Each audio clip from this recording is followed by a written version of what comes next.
Good evening class 12 students. Students आज हमें cash flow का अपना पार्ट नंबर 3 करना है। ठीक है, क्या पार्ट नंबर 3 में हमें इन्वेस्टिंग एक्टिविटी का आज हम थोड़ा सा इसका बस ओवरव्यू करेंगे।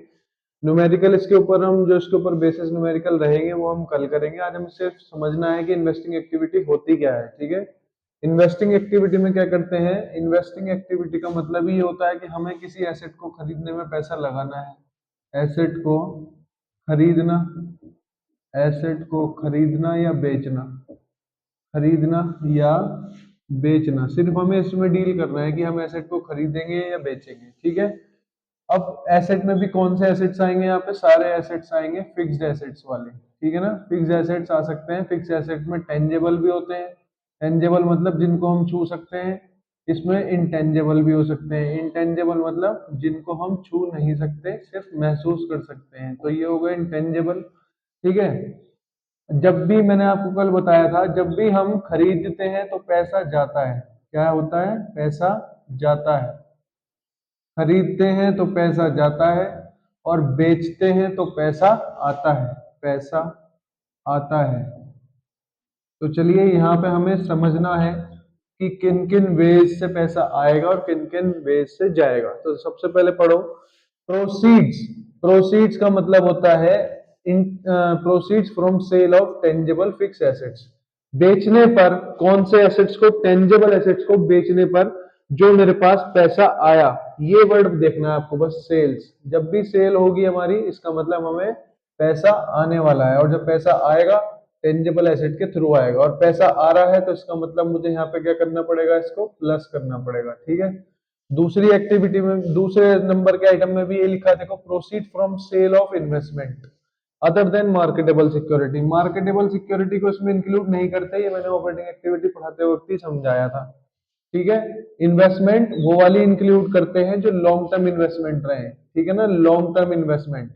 और जब भी हम उसको बेचने जा रहे हैं, जैसे हमारे पास कुछ जमीन है और हम उस जमीन को बेचेंगे, तो जमीन को बेचने पे हमें पैसा मिलता है। और जमीन को ऐसा तो नहीं है कि एक ही साल खरीदी और उसी साल में बेच दी।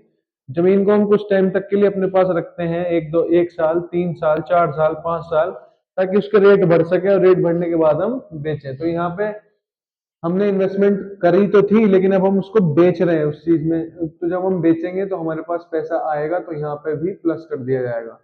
Proceeds from sale of intangible fix asset.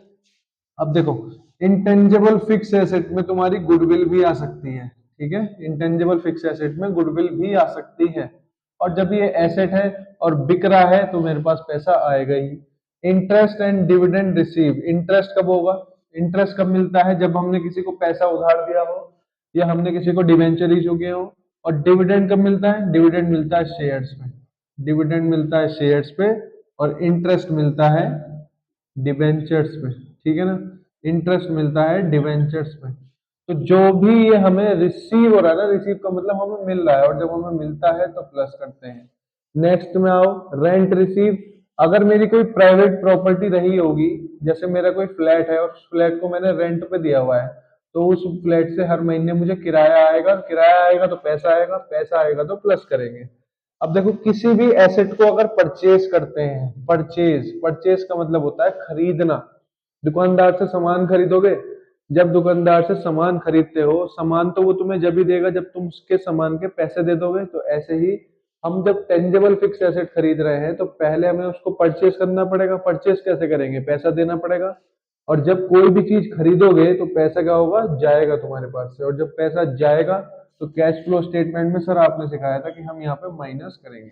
ठीक है, परचेज ऑफ इन्वेस्टमेंट। देखो, जहां भी परचेज वर्ड यूज हो रहा है ना, इसका मतलब ये है कि मेरे पास से पैसा जा ही रहा है।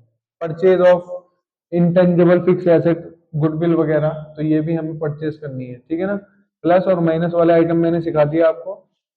करना क्या होता है, अगर आंसर प्लस में आ रहा है तो हम यूज करते हैं वर्ड फ्लो। ठीक है, और अगर आंसर माइनस में आता है तो हम वर्ड यूज करते हैं यूज्ड। कैश फ्लो प्लस के लिए, कैश यूज्ड माइनस के लिए फ्रॉम इन्वेस्टिंग एक्टिविटी। ठीक है ना, ये आपकी इन्वेस्टिंग एक्टिविटी हो गई। इसके बेसिस पे बेटे हम इसके न्यूमेरिकल्स हम इसके कल लिखेंगे, और कुछ इसमें एडिशनल अकाउंट्स भी बनते हैं, वो कल सिखाएंगे। ठीक है, आज वीडियो थोड़ी शॉर्ट ही रहेगी। Thank you.